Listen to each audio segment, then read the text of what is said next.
New developments out of San Bernardino County, where residents have been dealing with severe winter storms. Jennifer Franco at the Breaking News Center with the latest. Jen.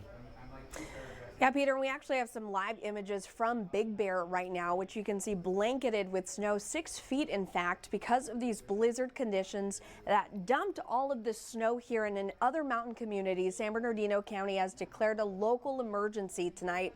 Folks found themselves trapped at home, and so now this declaration seeks state and federal assistance to clear snow from the mountain highways and neighborhood streets.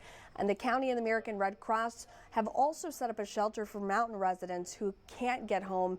That is at the Redlands East Valley High School. We'll continue to track any new developments out of this. Peter, Karen, back to you.